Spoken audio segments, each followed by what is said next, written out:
자, 이제 우리 17장입니다.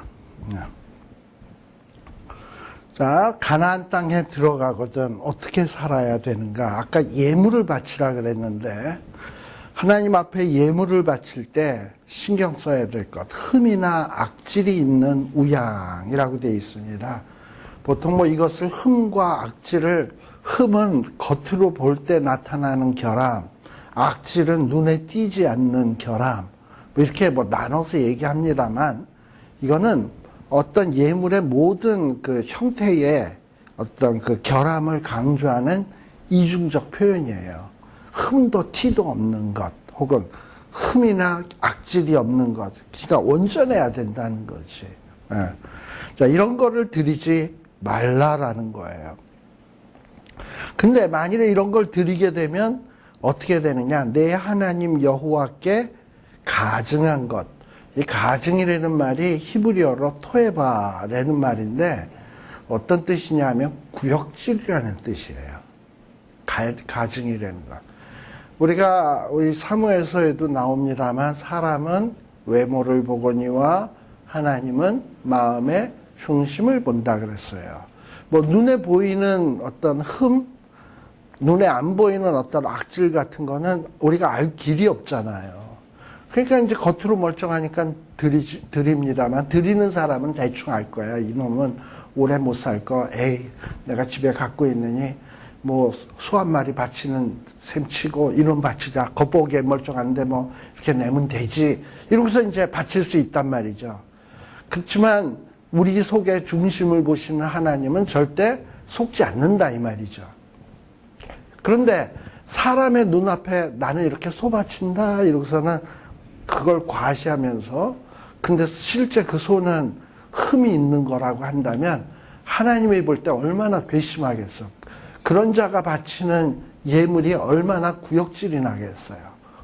사람들한테 생색은 다 내고 그리고 하나님 앞에는 엉뚱한 돈 바치고 이런 행위들이 뭐냐면 가증, 아주 그냥 구역질 나는, 하나님이 보실 때 구역질 나는. 근데 이런 구역질은 하나님만 또 내는 게 아니에요. 땅도 어떤 하나님의 백성답지 못하게 살면 땅도 토하여 내친다라고 얘기하고 있거든요. 이렇게 하나님 앞에 가증스러운 자는 토하여 내칠 수밖에 없다라는 것. 또 가나안 땅에 들어가면 우리 앞에서도 나왔습니다만 우상 숭배하지 말라는 것이 나오는데 특별히 여기에 보면 어떤 남자나 여자라고 돼 있습니다. 2절에 보면 내 하나님 여호와께서 내게 주시는 어느 성중에 거하든지 너희 가운데 혹시 어떤 남자나 여자, 여기 남자나 여자 한 이유는 모든 사람이라는 얘기고 굳이 또 여기 여자까지 넣은 이유는 뭐냐면 설사 연약한 여성이라도 뭐 우상 숭배했다고 그 죄가 연약하니까 경감되거나 동정이 베풀어 줄 수 있느냐? 그렇지 않다는 거예요. 아무리 여자고 연약한 자라 하더라도 우상 숭배하면 예외 없이 하나님의 진노를 피할 수 없다라는 것을 강조하기 위해서 어떤 남자든 여자든 뭐 어떤 성읍, 뭐 부자 성읍이든 가난한 성읍이든 어쨌든 누구든지 하나님 앞에서 우상 숭배를 통해서 하나님의 언약을 어기면 안 된다. 특별히 3절에 보면 다른 신을 섬겨 그것에게 절하면 내게 명하지 아니한 일월 성신. 보통 그 우상 숭배에는 두 가지 애니미즘이라는 게 있습니다. 애니미즘이라는 것은 나무나 큰 바위나 이런 것들을 또는 동물이나 이런 거를 신으로 섬기는 거를 애니미즘이라고 얘기를 해요. 그러니까 그런 것들은 다 그래도 지상에 있는 것들이야. 그런데 또 어떤 것이 있냐면 하늘에 있는 일월성신, 또 이런 걸 또 섬기는 자들이 있어. 근데 이런 일들은 하나님이 절대 용납하는 일이 아닙니다. 근데 이런 일이 있을 때는 어떻게 하라고 돼 있냐면 4절에 보게 되면 이런 일이 뭐 이렇게 우리 동네에 있다, 우리 성읍에 있다, 우리나라에 있다 그러면은 일단 이 성을 다스리는 자들이나 백성의 지도자들은 그 그곳에 가서 자세히 사실을 살펴봐야 돼. 그래서 정말 그런 일이 있는지 없는지, 어디에 있는지, 그걸 알아야 뭐 도려내든지 잘라내든지 할 거 아니에요. 그리고 또 이렇게 자세히 사실에서 살펴보는 이유는, 뭐 예를 들어서 진짜 우상숭배가 없었는데 누군가가 저 사람은 신성모독했어, 저 사람 우상숭배했어 해서 그 사람을 잡으려고 그러는 케이스 있잖아요. 예를 들면 우리 예수님이 죄는 없으니까 예수님을 잡으려니까 걸 게 없으니까 예수님은 신성모독했다, 뭐 이런 식으로 신성모독죄로 잡듯이 우상숭배도 안 한 사람을 우상숭배했다라고 고소해가지고 잡는 경우가 있단 말이죠. 그러니까 누군가가 무고하게 다쳐서도 안 되고, 또 죄가 있는데도 불구하고 그냥 건성으로 살펴서 있는데도 쓱 넘어가도 안 되고, 그래서 이 우상숭배의 죄, 이런 죄에 대해서는 아주 자세히 살펴서 흔적도 없이 잘라버리기 위해서 자세히 살펴야 되고, 또는 무고히 우상숭배의 죄를 뒤집어 쓰고 죄를 당하는 사람이 없도록 하기 위해서 자세히 살피라는 거예요. 이런 것도 어떻게 보면 공의지, 공의. 그러니까 하나님의 땅에서는 이렇게 공의롭고 우상숭배는 용납하지 말라는 거예요. 자, 이렇게 악을 행한 자가 있으면 어떻게 해야 되나? 5절. 남자든 여자든 연약한 여자든 간에 끌어내라. 성문으로 끌어내라. 왜 성문으로 끌어내냐 하면 성문에는 들락날락거리는 사람들이 많은 곳이거든요. 그러니까 이 죄를 처형을 할 때는 많은 사람이 있는 데서 본때를 보이라는 거예요. 근데 본때를 어떻게 보이냐? 돌로 쳐 죽여라. 왜 하필 또 돌인가? 일단 팔레스틴에 흔한 게 돌이거든. 그러니까 뭐 쳐 죽일래도 그냥 눈앞에 있는 거를 쳐 죽이면 되니까 돌로. 근데 이제 돌로 쳐 죽이는 것은 또 이유가 있어요. 돌로 쳐 죽이는 것은 이제 보통 우리는 사형을 집행할 때 어느 한 사람이 하잖아. 총을 쏜다든지 이럴 때 어떤 집행관 한 사람이 하겠습니다. 근데 이스라엘의 어떤 사형은 뭐냐면 집단으로 하는 거야. 모두 각자 돌 들어서 치라는 거야. 그러면서 돌을 들어 치면서 뭐냐면 본인이 지금은 사형을 집행하지만 내가 만일에 동일한 죄를 지으면 나도 이렇게 맞아 죽겠구나. 경계심을 확실히 갖도록 하기 위해서. 또 여러분들 돌로 쳐 죽일 때 그 앞에 죽어가는 사람의 모습이 아름답겠습니까? 얼마나 비참하겠습니까? 그 비참한 모습을 보면서 이 죄에 대한 무서움을 깨달으라고. 그래서 돌로 쳐 죽이는 거예요. 그리고 돌로 쳐 죽일 때는 또 어떤 식으로 쳐 죽이느냐 하면 보통 이스라엘은 누가 죄 있다 그러면 그냥 이 사람은 유죄 이렇게 판단 안 해. 어떤 사람이 죄 있다 그러면 증인이 있어야 돼. 최소한 몇 사람의 증인? 두세 사람의 증인. 그래서 이 증인들이 이 사람 죄 있다고 확실하게 얘기를 하면 죄가 성립이 돼요. 그래서 이제 돌로 쳐 죽이는데 누가 제일 먼저 치냐? 증인 섰던 사람이 돌을 제일 먼저 들어서 치는 거예요. 왜냐하면 증인인 사람이 내가 이건 확실하다라고 자신감을 가지고 치는 거예요. 그만큼 자기의 그 책임을 강조하기 위해서 증인 쓴 사람이 돌로 치는 거예요. 근데 만일에 이 증인이 거짓 증인이었다면 어떻게 되겠습니까? 그 모든 책임이 자기에게 돌아오는 거죠. 그러니까 얼마나 무서운 거예요. 증인의 책임이. 그래가지고 증인이 돌 들어서 치기 시작하면 옆에 있는 사람들도 우르르 치는 거야. 그렇게 해서 쳐 죽이게 돼 있어요. 그래서 뭔가 이 이스라엘 안에 성내에는 어떤 절대로 일어나게 존재할 수 없도록. 그래서 여기에도 보면 한 사람의 증거로는 죽이지 말아라.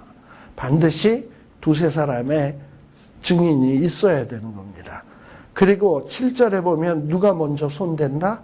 증인이 먼저 짱돌을 집어서 먼저 손댄 다음에 뭇백성이 이어서 연달아서 돌을 던지는 거예요. 그래가지고 이제 돌로 쳐 죽이는 거죠. 얼마나 무서운 일입니까? 이런 일을 해서 본때를 보임으로 악을 행하고 싶은 마음도 안 생기게 하고 악도 이 이스라엘 안에서 제하여 버려라 라고 얘기하고 있는 겁니다. 자, 그 다음에 또 우리 아까 얘기했습니다만 8절 아까 그 공의에 대해서 얘기하면서 재판제도에 대해서 좀 얘기했어요. 그 얘기가 요 8절, 9절, 10절에 나오는데 뭐냐? 성중에서 송사로 다투는 일이 있는데 피를 흘렸거나 다투었거나 구타하였거나 판결하기 어려운 일이 생기거든. 우리나라의 사법제도는 1심, 2심, 3심 제도가 있죠. 그래서 이제 1심에서 재판을 했는데 이 재판 결과를 들은 사람이 이게 자기에게 만족스럽지 못해. 그러면 상고를 하죠. 상고를 해서 뭐 지방법원에서 했던 것을 고등법원으로. 그리고 이제 고등법원에서 했는데도 내 마음에 썩 들질 않아. 그럼 또 다시 항소를 해가지고 대법원으로. 그래서 대법원에서 결정나면 최종적으로 결정나는 식으로. 그러니까 대개 보면 지방법원에서 고등법원, 고등법원에서 대법원 가는 경우는 재판의 결과가 본인들에게 만족스럽지 못하기 때문에 이게 진행이 되는데, 이스라엘의 어떤 재판의 제도는 7명의 재판관, 24명의 재판관, 마지막에 사내들인 공유에 어떻게 보면 우리나라처럼 지방, 고등, 대법원 이런 시스템이잖아요. 근데 이것이 재판 결과가 만족스럽지 못해서 올라가는 게 아니야. 재판이 어려워서 이 7인만으로는 결정할 수 없을 때 가는 거예요. 그러니까 설사 7인이라 하더라도 어떤 재판이 확실하게 결말되면 이건 하나님이 내리신 결론으로 받아들여야 되는 거야. 항고할 수가 없는 거예요. 근데 이거는 뭐냐면 7인이 자기네들 실력으로는 공의로운 판단을 내릴 수가 없을 것 같아. 그러면 24인. 그래서 안 되면 사내들인 공회. 이런 식으로 가는 거예요. 이게 조금 달라요. 그래서 거기에 나오는 중요한 게 뭐냐면 재판에 만족스럽지 못하거든 고등법원 가라 대법원 가라가 아니라 8절에 보면 판결하기 어려운 일이 생기거든 어디로 가라? 하나님이 택하신 곳으로 가라. 그곳이 어디냐면 아까 얘기했던 사내들인 공회 같은 데로 가게 되는 거예요. 자, 그러면 거기 사내들인 공회는 제가 아까 얘기했지만 24명의 제사장, 22명의 재판장, 그 다음에 몇 명이라 그랬지?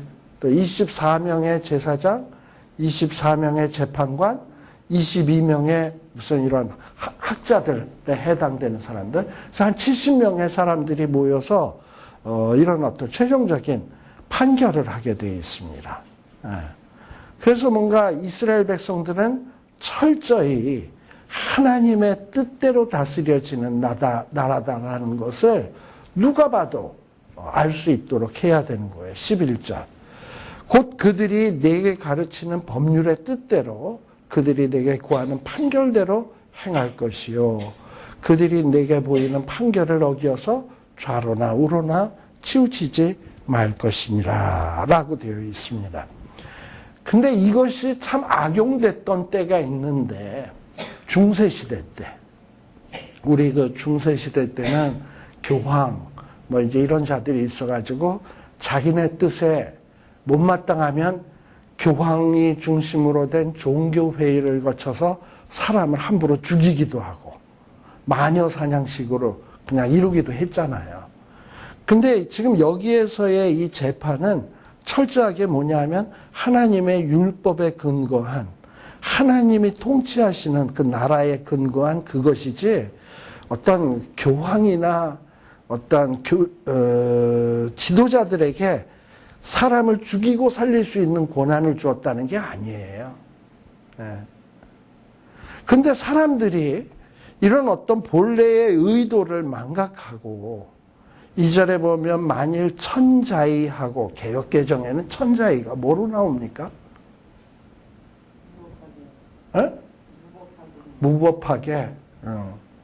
그러니까 어떤 하나님의 말씀을 무시하고 자기네들 유익을 따라서 막 이런 식으로 멋대로 해석을 하고 이러고서 그 사람을 죽이거나 이런 어떤 재판에 어떤 잘못된 것을 행하면 안 되는 거예요. 그런 자들은 하나님이 심판하시는 겁니다. 자, 요것이 그러니까 어쨌든 이스라엘 백성들이 가나안 땅에 들어가면 공의가 실현돼야 돼. 하나님의 법대로 통치가 돼야 되고요. 그 다음에 14절 이하. 여기에 보면 이제 가나안 땅에 들어갔을 때 해야 될 일들. 자, 가나안 땅에는 여러 나라들이 있습니다. 특별히 여호수아서 12장에 보게 되면 12장 제일 마지막 절에 보게 되면은 이스라엘 백성들이 가나안 땅에 들어가서 가나안에 있는 여러 왕들을 쳐서 물리치잖아요. 그래서 물리친 왕들의 도합이 총 31왕이다. 여호수아 32장, 여호수아 12장 거의 끝부분에 나오는 내용이에요. 그러니까 이 가나안 땅에는 지역마다 다 왕들이 있었어요. 근데 당시에 이 왕들은 어떤 사람들이냐? 사법, 행정, 우리가 보통 입법, 이 모든 것을 입법, 사법, 행정, 소위 삼권 분립이라는 얘기 하잖아요. 이 삼권을 왕들은 다 갖고 있었어요, 예전에는. 그래가지고 이 왕이 곧 법이고, 왕이 곧 정의야. 그래가지고 그런 식으로 통치하는 시스템이 왕정 시스템입니다. 근데 이스라엘 백성들이 가나안 땅에 들어갔을 때 주변에 있는 모든 나라가 왕이 있고 왕이 통치하는 것을 이렇게 보다 보면 왜 우리에게는 왕이 없지? 우리에게도 왕이 필요할 것 같은데 저 사람들 왕이 있으니까 우리보다 훨씬 더 잘 살잖아? 그럼 우리도 왕이 있어야지? 이런 생각이 들 것을 우리 하나님은 딱 알고 있은 거예요. 그러면서 왕을 세울 어떤 이런 생각이 나거들랑 어떻게 해야 되냐? 이 세상의 왕은 보통 어떻게 되냐? 아버지가 왕이면 그 아들도 왕. 무조건 세습이에요. 그런데 성경에서는 뭐냐면 왕은 여호와의 택하신 자라는 거야. 그러니까 세상의 왕은 왕이 곧 하나님인데 이스라엘의 왕은 뭐냐면 왕이 곧 하나님이 아니라 왕은 여호와의 택한 자여야 된다. 그러니까 왕도 하나님 앞에서는 종이다. 라는 이런 것을 분명히 해야 된다라는 거예요. 그래서 반드시 하나님이 택하신 자를 왕으로 세워라. 그 다음에 이 왕에 대해서 뭐라고 얘기하냐면 왕은 내 형제 중에서 한 사람으로 할 것이다. 그러면서 왕과 백성의 관계를 뭘로 표현합니까? 형제. 세상에서의 왕은 뭡니까? 주종, 군신, 관계잖아요. 그런데 이 하나님 나라의 이스라엘 안에서의 왕은 뭐냐면 형제의 관계야. 왕과 백성이라는 게. 주종의 관계가 아니고. 누가 왕이냐 실질적으로는. 하나님이 왕인 거예요. 그러니까는 이스라엘의 정치 시스템은 세상과 다르다는 겁니다. 열방과 같은 왕의 시스템이 아니에요. 그리고 또 이스라엘의 왕은 뭐냐면 형제 아닌 타국인을 세워서는 안 된다. 우리가 보통 회사도 보게 되면 아버지가 회장이면 그 뒤를 이어서 아들이 회장이 되고 그러잖아요. 그런데 요즘에는 세상이 많이 바뀌어져서 아버지가 회장이었어도 자식이 좀 시원치 않으면 외부에서 CEO를 데리고 오는 경우가 있잖아요. 예를 들면 이전에 정주영 씨가 그 현대에 거의 회장처럼 지냈는데 그런데 자기 아들들이 있지만은 이명박 씨가 현대에 거의 그렇게 됐었잖아요. 그러다 이제 그분이 이제 그만두고 그다음에 이제 정치 일가가 다시 들어왔습니다만 그러니까 외부 인사가 이렇게 들어와서 거기를 이렇게 관할하는 경우가 있단 말이에요. 근데 이스라엘 백성들은 뭐냐? 절대 타국인이 들어와서 이스라엘을 다스리는 통치자가 되어서는 된다. 왜 이러느냐? 이스라엘을 다스리는 통치자가 해야 될 일이 있어요. 그건 어떤 거냐? 18절 이하에 보게 되면 이스라엘의 왕은 이 율법서를 등사해서 자기 옆에 두고 읽어서 하나님 경외하기를 배우는 사람이야. 이런 사람은 이방인이어서는 절대 불가능한 일이죠. 그러니까 이스라엘의 왕은 이방의 풍습을 갖고 들어온 사람은 절대 안 돼. 이스라엘의 왕은 하나님의 율법의 말씀을 잘 배우고 익혀서 그 땅을 하나님의 율법의 뜻대로 다스리는 자가 왕이 돼야 된다라는 거예요. 그리고 아까 20절에도 보면 이렇게 율법에 입각해서 이 이스라엘을 통치하다 보면 왕도 어떤 마음을 갖게 되느냐. 아, 이 나라는 내 거가 아니라 하나님의 거로구나. 그리고 하나님의 뜻대로 다스려져야지 내 뜻대로 하는 것이 아니구나. 이런 마음이 생기게 돼 있거든요. 그런데 이런 율법을 무시하고 하나님 무시하고 하는 자는 이 세상이 지꺼인 줄 알아. 왕들이. 그래서 어떻게 되느냐. 교만하게 돼 있어요. 20절에. 교만하게 돼 있고 엉뚱한 짓거리를 하게 돼 있어요. 그러나 하나님을 인정하고 율법을 중시하는 사람은 형제 위에 절대 교만하지 아니하고 좌로나 우로나 치우치지 아니하고 하나님이 기뻐하시는 뜻대로 왕 노릇을 할 수 있는 이런 자를 왕으로 세우라는 거예요. 자, 근데 또 이 왕에게 몇 가지 금기사항이 좀 있습니다. 14절. 왕은 어떠해야 되는가? 거기에 보면 그 땅을 얻어 거할 때에 왕은 어떠해야 되느냐 하면은 16절입니다. 16절에 보면 왕된 자가 첫 번째 하지 말아야 될 것. 말을 많이 두어서는 안 된다. 특별히 이 말은 이 전쟁할 때 완전히 필수품입니다. 그리고 말이 많으면 이거는 국방력이 강한 거예요. 그래서 왕들은 자기의 국방력을 강하게 하기 위해서 기병을 많이 두고 이런단 말이지. 그러니까 이렇게 말을 많이 두게 되면 하나님 의지하기보다는 뭘 의지하느냐? 말을 의지하고 국방력을 의지하는 거예요. 근데 이스라엘의 왕은 그래서는 안 돼. 암만 없어도 하나님 의지하는 게 이게 국방의 최고인 거예요. 그래서 말을 많이 두지 말래. 또 말을 얻기 위해서 백성들을 애굽에 들어가게 하지 말아라 라고 얘기하고 있습니다. 왜 애굽에 가지 말라고 하느냐? 말 얻으러 가지 말라고 하기 위해서 애굽에 가지 말라고 하느냐? 말 얻으러 애굽에만 가나요? 딴 데도 갈 수 있지. 근데 왜 하필 애굽이냔 말이지. 우리가 알다시피 우리 공부할 때 레위기 18장에 보게 되면 이스라엘 백성들에게 분명히 하나님 말씀하시기를 너희는 이전 땅의 풍속도 쫓지 말고 들어갈 땅의 풍속도 쫓지 말라 그랬어요. 그러면 이전 땅의 풍속이 뭐냐면 애굽 땅의 풍속이야. 애굽에서 이미 나왔거든. 근데 말을 구하러 가든 출장을 가든 자꾸 애굽에 들락날락 거리다 보면 거기에 그 풍습에 다시금 물들 수가 있단 말이죠. 그래서 애굽하고는 단절하라는 거예요. 그래서 애굽에 가지 말아라. 그리고 애굽으로 다시는 돌아가지 말아라. 지금 얘기하고 있는 이유가 그것입니다. 그러니까 우리가 하나님 앞에서 구원함 받고 거룩한 하나님의 자녀가 되었으면 보라 이전 것은 지나갔으니 보라 새 것이 되었도다. 그리고 개들이 토한 것을 다시 먹지 말아야 되잖아요. 그러지 말라는 거예요. 그래 애굽으로 다시 가지 말라는 얘기가 그런 뜻입니다. 또 두 번째, 아내를 많이 두지 말아라. 자, 아내를 많이 두는 이유. 첫 번째는 쾌락을 위해서 아내를 많이 두거나 또 아내를 많이 두는 이유. 두 번째, 정략적인 목적.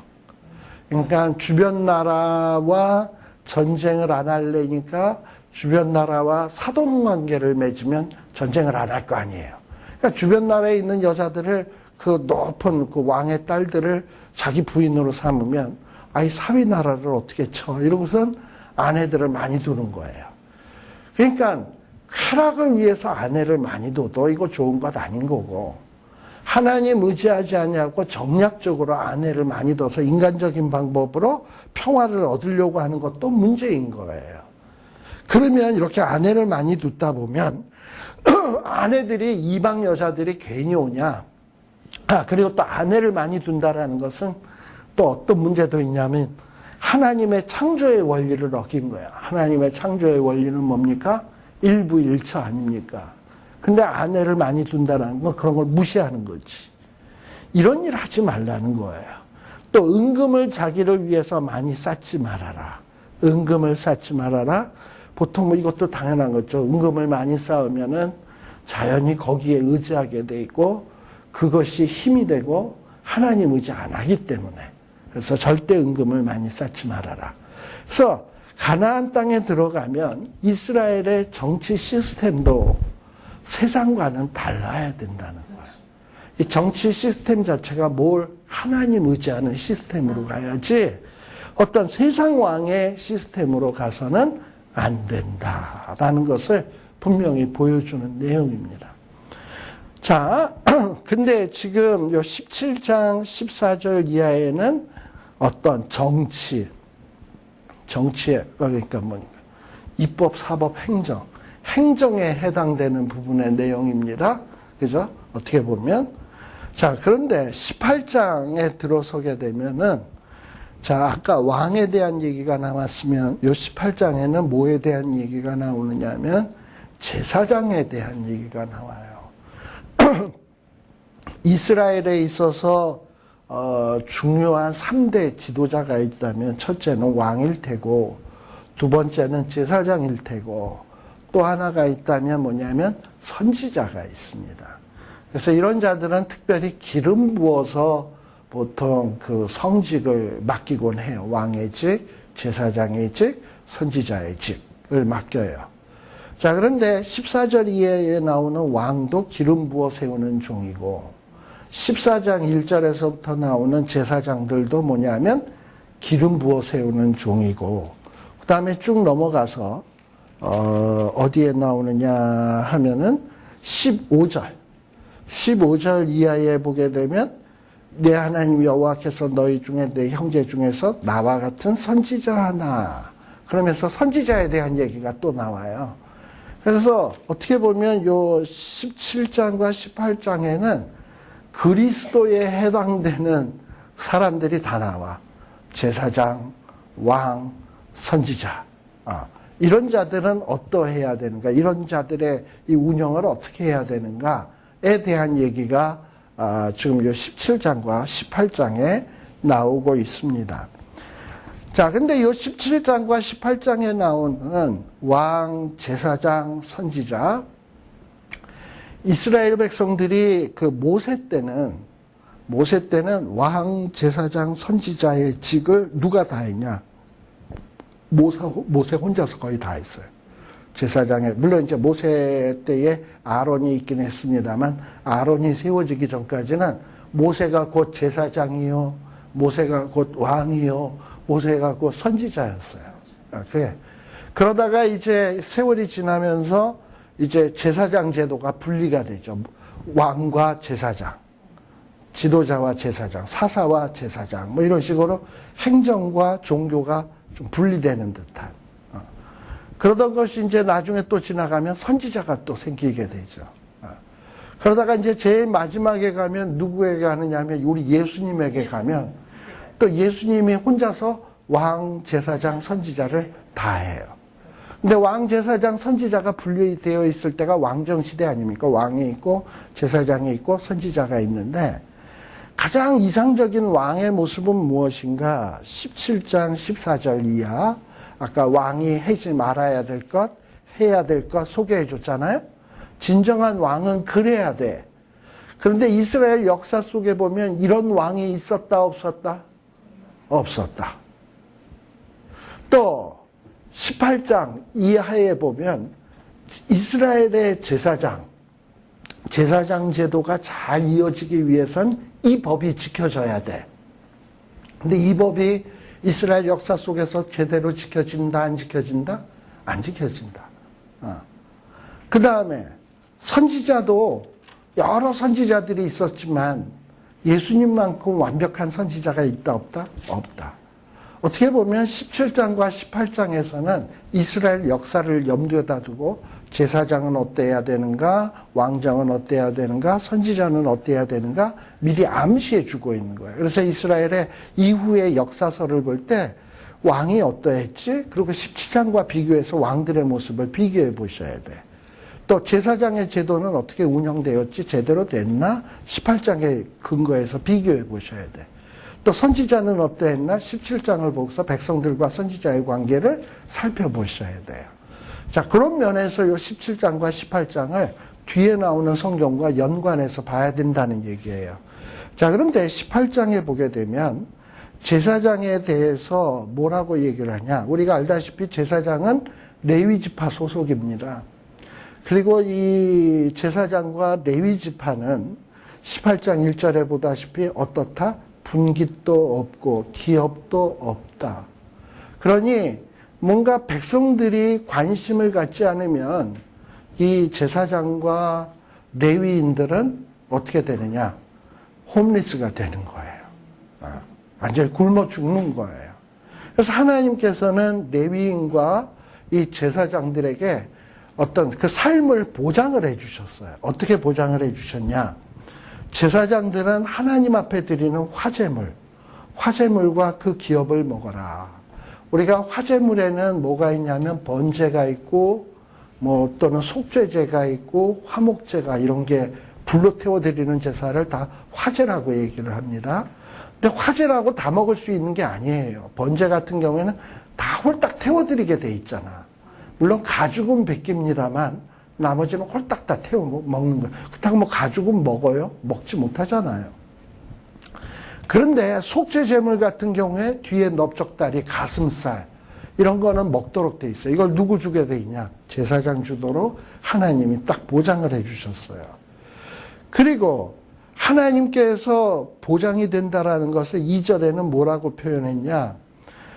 레위인들이나 제사장들은 기업이 없다. 그러나 누가 기업이다? 여호와께서 그들의 기업이다. 그래서 여호와께서 그들의 기업이라는 거예요. 그리고 어째서 여호와께서 친히 기업이 된다는 거냐면 백성들은요, 예물을 하나님 앞에 나올 때 예물 드리도록 돼 있잖아요. 예물을 누구에게 드립니까? 하나님께. 자, 그러면 이제 드리는 예물은 누구 겁니까? 근데 하나님께서 그거를 제사장이나 레위인들에게 준다? 그러면 그걸 백성이 준 겁니까? 하나님이 준 겁니까? 하나님이 준. 그래서 여호와가 레위인과 제사장에게는 여호와가 기업이 된다는 거예요. 무슨 얘기인지 알겠죠? 백성들이 바친 거는 이제 하나님 거야. 그럼 하나님 거를 가지고 하나님이 레위인과 제사장들에게 주는 거니까 누가 레위인과 제사장을 돌보는 거냐 하면 하나님이 돌보는 거예요. 백성이 레위인과 제사장을 돌보는 게 아니에요. 그러니까 이제 요게 굉장히 뭐 아주 세미한 차이일지는 모르겠지만은 요게 분명하지 않으면 안 돼. 왜냐하면 교회에서들 일반 평신도들이 무슨 생각을 하냐면 저 목사 전도사들은 내가 먹여 살린다. 내가 11조 내야지 내가 먹이고 내가 헌금해야지 저것들이 살지. 이렇게 생각한단 말이죠. 근데 그거 틀린 얘기예요. 왜냐하면 그분들이 11조를 내고 헌금을 냈으면 그건 이제 누구 거다? 하나님 거다. 그리고 이제 하나님은 어떻게 한다? 준다. 물론 또 어떤 재정장로님은 하나님 거 내가 계산해서 주는데 뭔데 이렇게 생각할지 모르지만 하나님이 주는 거예요. 그거는. 그래서 성경에서는 여호와께서 그들의 기업이다라고 되어 있습니다. 그래서 3절에 보면 제사장이 백성에게 받을 응식, 백성에게 받긴 받지만 이건 누가 일단 받은 거냐면 하나님이 받은 거고 하나님이 주는 거예요. 응식이라고 하는 것은 마땅히 권리가 있는, 받을 권리가 있는 식물이라는 거예요. 자, 근데 그 식물에 뭐냐? 앞에 넓적다리, 두볼, 위 이런 것들은 반드시 제사장에게 줘라. 그러니까는 제물의 제일 좋은 부위들을 주게 돼 있어요. 또 두 번째, 처음 것. 4절, 처음 된 곡식, 포도주, 기름, 처음 깎은 양털, 그러니까 첫 것들은 또 다 제사장에게 주게 돼 있어요. 제사장 레위인에게요. 그리고 또 뭘 또 주게 돼 있냐? 우리가 알다시피 예를 들면은 첫 것을 내가 내긴 내야 되겠는데 이 첫 것이 부정해. 하나님 앞에 바칠 수가 없어. 그러면 뭘로 낸다 그랬죠? 속전으로 낸다는 거 기억나시죠? 그렇게 속전으로 낼 경우에 그것도 누구의 몫이 되느냐면 제사장 몫이 되는 거예요. 그런 식으로 하나님께서 이런 제사장에게 이렇게 삶을 보장하기 위해서 제사장이 취해야 될 것들을 딱 지적을 해 주셨습니다. 자, 근데 제사장이 이런 어떤 축복을 누리는 이유는 뭐냐? 제사장은 아무것도 안 하는데 하나님이 이렇게 주시는 거냐?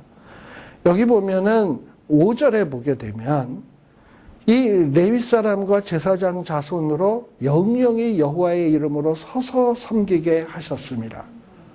자, 여러분들 제사장들이 하는 일이 이게 얼마나 힘든 일인 줄 압니까? 이스라엘의 기본으로 드리는 제사가 아무 절기도 아니고 아무 때도 아닐 때 드리는 제사가 뭐냐면 최소한 아침에 짐승 한 마리, 저녁에 짐승 한 마리. 이런 게 또 무슨 월삭이라고 하면은 매 달의 초하루, 안식일이나 또는 절기나 이러면은 소가 어떤 때는 12마리씩이 돼. 막 이렇게 이걸 제사를 드려야 돼. 그러면 여러분들 그 소 12마리를 잡으려면 소 한 마리 잡는데 이거 각을 뜨고 가죽 뺏기고 이렇게 각을 떠서 이렇게 하려면은 그거 소 잡는데 시간 얼마 걸리겠습니까? 그리고 그것을 땔감 갖다가 올려놓고 태우고 이러려면 12마리를 잡으려면 그거 수없이 많은 시간 걸릴 거예요. 근데 그 일들을 다 누가 해야 되느냐? 원래는 이스라엘 백성 전체가 해야 될 일을 누가 하느냐? 다른 사람들은 뭐 농가 밭에 가서 농사도 짓고 또 장사하는 사람 장사하고 이러니까 그 일을 누가 대신하는 거냐 하면 레위 사람들이 하는 거야. 근데 지금 여기 표현에 의하면 어떻게 한다? 서서 일한다. 서서. 그럼 뭐 이게 잡고 이런 거 하려면 서서 일할 거 아니에요. 그러니 이건 참 옛날 우리 그 한국어로 치면 누가 할 일을 제사장이 하는 거냐면 백정이 할 일을 제사장이 하는 거야. 뭐 백정이 뭐 별거야. 소 잡고 양 잡고 피 흘리고 피 뜨고 각 뜨고 이게 제사장 하는 일이지. 태우고.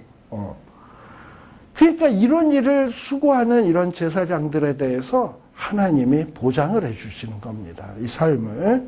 그래서 그런데 이스라엘 백성들의 이런 어떤 제사장에 대한 이 삶이 과연 이스라엘 역사 속에서 제대로 보장이 되는가 하는 것을 보면 여러분들 그 사사기에 보게 되면 사사기 17장에도 보면 레위 제사장 나오고 사사기 19장에도 보면은 레위 사람에 대한 얘기가 나와요. 근데 그 사람들의 한결같은 공통점이 뭐냐면 레위 사람들이 머물 곳이 없어서 떠돌아다니는 거예요.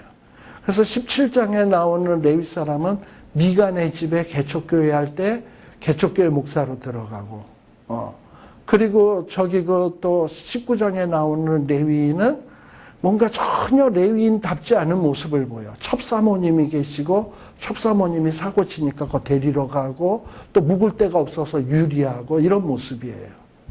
그러니까 그 얘기는 결국은 뭐냐면 이스라엘 사사시대 때 어느 누구도 레위 사람들의 그 마땅히 받을 음식을 챙기거나 이런 시스템이 이루어지지 않았다는 거예요. 그래서 레위 사람들이 다 어떻게 돼버렸냐 하면 홈리스처럼 돼버렸어요.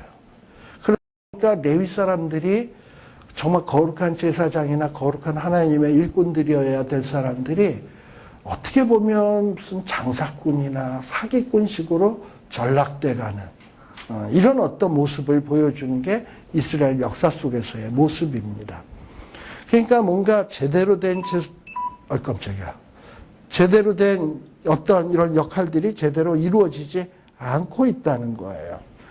자, 그 다음에 또 제사장에 대한 얘기가 어떤 얘기가 나오느냐. 6절에 보게 되면 6절 이하에 보게 되면 이스라엘 온 땅 어느 성읍에 있든지 거하는 레위인이 간절한 소원이 있어. 이 레위인은 기업이 없기 때문에 이스라엘 온 땅에 흩어져 삽니다.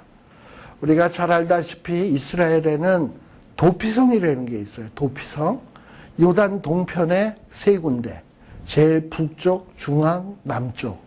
또 요단 서편에도 도피성이 또 세 군데가 있어요. 제일 북쪽, 중앙, 남쪽. 그래가지고 이렇게 6개가 이렇게 해서 도피성이 있는데 그 도피성에서 도피성을 관리하면서 도피성을 운영하면서 사는 사람들이 누구냐 하면 레위인들이에요.